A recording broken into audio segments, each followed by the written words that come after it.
Hi, this is దివ్య. ఈరోజు మీకు pepper chicken చూపిస్తున్నాను. బాండల్లో చెక్క, మొగ్గ, మిరియాలు, ధనియాలు, జీలకర్ర వేసుకొని కొంచెం వేడి చేసుకోవాలి. వాటిని అన్నిటిని కొంచెం రెడ్డిష్గా వేడి చేసుకొని దాన్ని తీసి చల్లారిన తర్వాత దాంట్లో కొంచెం అల్లం, కొంచెం తెల్లగడ్డ వేసుకొని మిక్సీ పట్టి పెట్టుకోవాలి.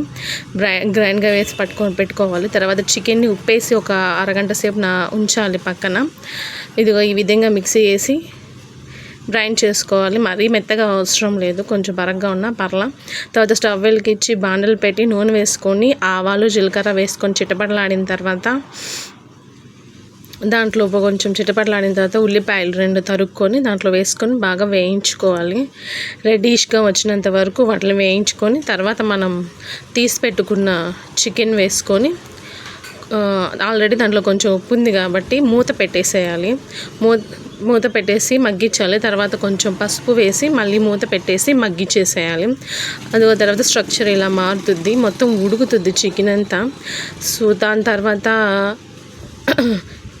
కొంచెం కారం వేసుకొని, తగినంత కారం వేసుకొని మనం చేసి పెట్టుకున్న ధనియాలు, జీలకర్ర మసాలా వేసుకోవాలి. తగినంత వేసుకోవాలి. ఉప్పు, కారం చూసుకోవాలి. లాస్ట్లో దింపేటప్పుడు చూసుకొని ఒకవేళ సరిపోకపోతే వేసుకోవాలి. సో ఇది మా నాన్న చెప్పిన రెసిపీ. నాకు చాలా ఇష్టం ఆ మసాలా, ధనియాలు, మిరియాల మసాలా పెప్పర్ చికెన్కి. ఆ తర్వాత తరిగి పెట్టుకున్న కొత్తిమీర వేసుకొని బాగా మిక్స్ చేసుకొని, మనం ఇప్పుడే కదా మసాలా వేసింది కాబట్టి ఒక మూత పెట్టేసి 2 నిమిషాలు ఉంచేస్తే మొత్తం ముక్కకు పడుతుంది. అదిగో ముక్క చూడండి ఎంత బాగా ఉడికిపోయిందో. సో ముక్కకు పడుతుంది. సో స్ట్రక్చర్ ఇలా ఉంటుంది. ఒకసారి ట్రై చేయండి, బాగుంటుంది.